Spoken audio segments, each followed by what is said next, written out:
My name's Francis Shaw, and our project is a castle called Hellifield Peel, which was recently featured on Grand Designs.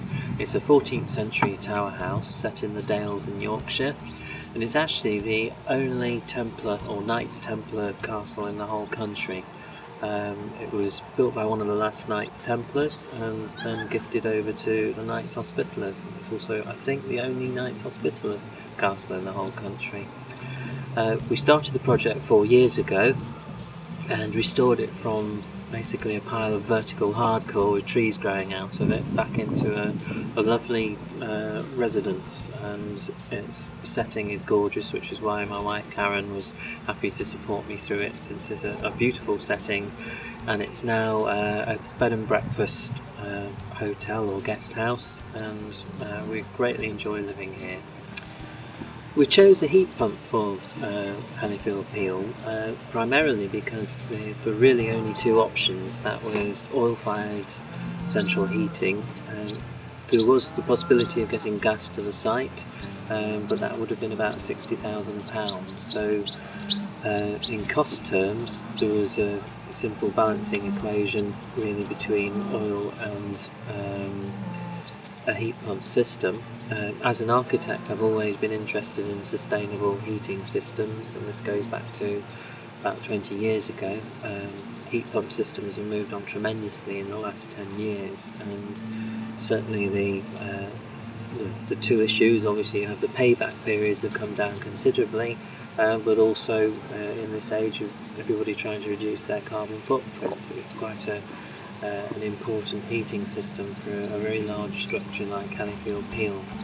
The gross area of the building is about 10,000 square feet, so if we'd used oil, not only would we be probably spending a fortune, we'd also be pumping an awful lot more carbon out into the environment.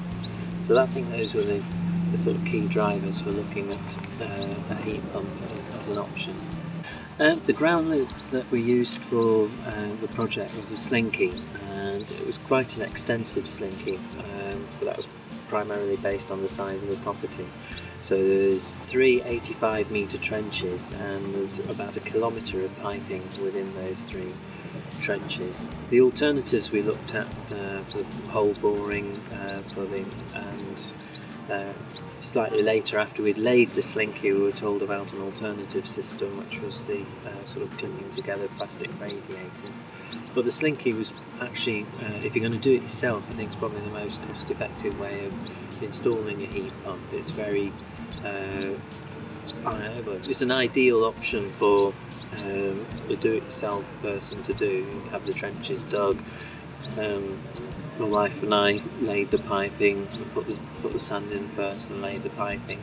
Although dragging the piping up the hill behind the castle to try and stretch it out in the middle of winter is probably not the most sensible thing, so anybody laying it, I'd do it in summer if I were them.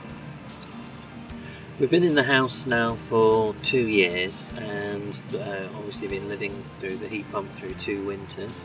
The biggest joy is having people arrive and saying, "Does your heating system work?" And you say, well, basically this is all we have. So it's quite nice for the surprise that they have to realise that it's all coming out of the ground. All of the hot water, all the bed and breakfast guests that come are always startled by the fact that it's all providing all of their hot water for them. So it's working fantastically. I don't regret it 1 minute for putting it in. I think it's a great solution for a project like this, and I think through the winter, obviously the first winter we were all a bit concerned because it's all a bit new to us, but I think it stood up to a very cold winter admirably. The extra capital cost of the heat pump is obviously an issue when you're planning a project. I think if you were retrofitting a heat pump to a house, it's obviously a major concern. When you're starting from afresh, it's less of an issue. You're looking at cost in use, which if you only look at installation cost, you're a fool in this day and age. If you're looking at cost in use, then Whoever you believe about the statistics, the heat pump will likely pay back in about 5 years, and there's nothing else that will meet that kind of criteria.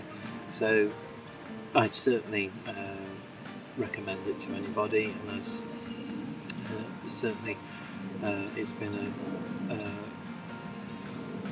certainly been a good option for us. Certainly, in looking at the costs at the outset, I think we'd already set a target figure. Those are always being balanced by known costs against other options for this type of building.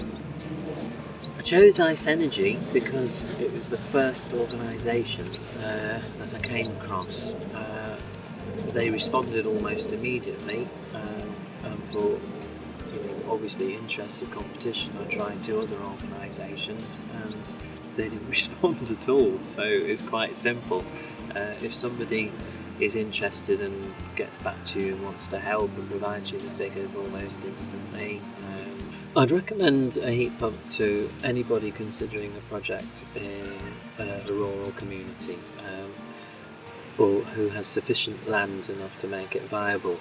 As an architect, I've been very proactive in recommending heat pumps to all manner of organisations, housing associations, where it is probably going to become almost a prerequisite over the next few years. Certainly we do a lot of extra care work in my practice at Brewster By, and that has now become standard for a series of housing associations to install them.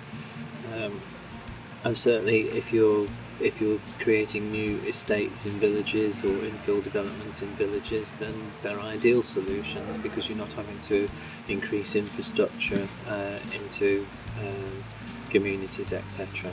So I think in those terms it's certainly the future for communities outside towns, and obviously the balance of costs against sort of borehole heat pumps is always going to be a consideration on the economics, but if you have land or if you've got land pools, then there is certainly no reason not to install one.